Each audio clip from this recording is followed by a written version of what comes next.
Bienvenue dans cette revue de presse internationale et on l'entame avec le quotidien allemand Die Welt. Ce dernier s'intéresse ce mardi encore à la crise politique qui secoue l'Allemagne, une crise qui est peut-être sur le point d'être résolue. En effet, rapporte le quotidien allemand Die Welt, la chancelière allemande Angela Merkel a confirmé hier la volonté de sa formation conservatrice de discuter sérieusement avec les sociodémocrates pour former un nouveau gouvernement. Elle a notamment argué des attentes très fortes en Europe à l'égard de son pays. Nous sommes prêts à engager des pourparlers avec le SBT, a déclaré Angela Merkel après avoir obtenu le feu vert de son parti. Ce dernier a déjà gouverné à 2 reprises avec les sociodémocrates, rappelle le quotidien allemand Die Welt. Le quotidien britannique The Telegraph nous parle pour sa part de cette autre femme politique européenne qui est dans la tourmente. Il s'agit de la première ministre britannique, Theresa May. Cette dernière est en effet chaque jour un peu plus sous la pression. La Commission européenne semble devenir plus que jamais impatiente sur la question des modalités du divorce avec Londres, alors que les pourparlers continuent de traîner. Selon les précisions du quotidien The Telegraph, le président du Conseil européen, Donald Tusk, a estimé qu'un premier accord entre les 2 parties était possible en décembre prochain, mais à condition que Londres y mette vraiment du sien. En revanche, le président du Conseil européen a lancé une sorte d'ultimatum à Theresa May et voilà qui lui complique un peu plus la tâche, résume le quotidien britannique The Telegraph.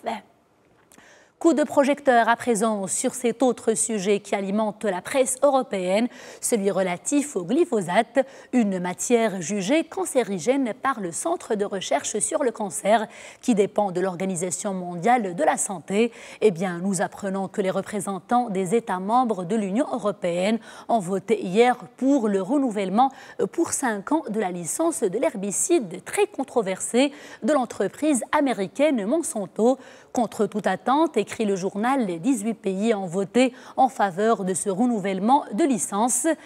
Ils ont déçu les acteurs associatifs qui se sont pourtant massivement mobilisés afin d'interdire ce produit.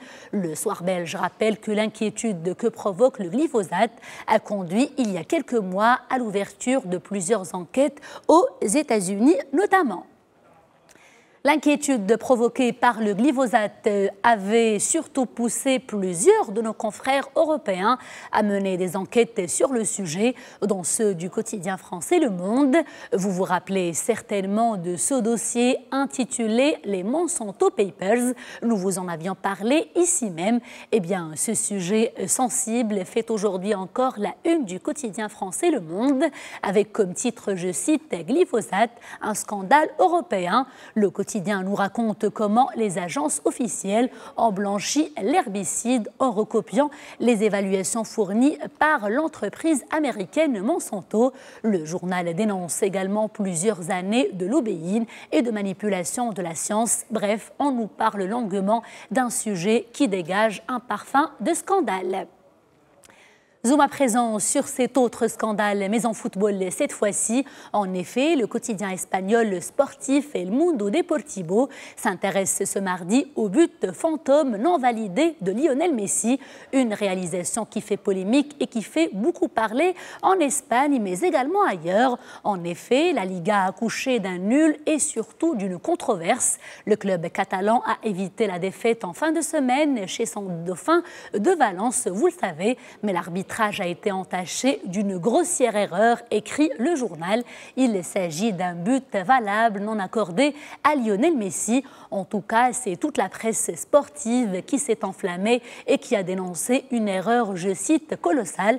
Dans son article, El Mundo Deportivo précise que la Liga ne compte ni technologie sur la ligne de but, ni arbitrage vidéo. Merci de votre attention et à demain.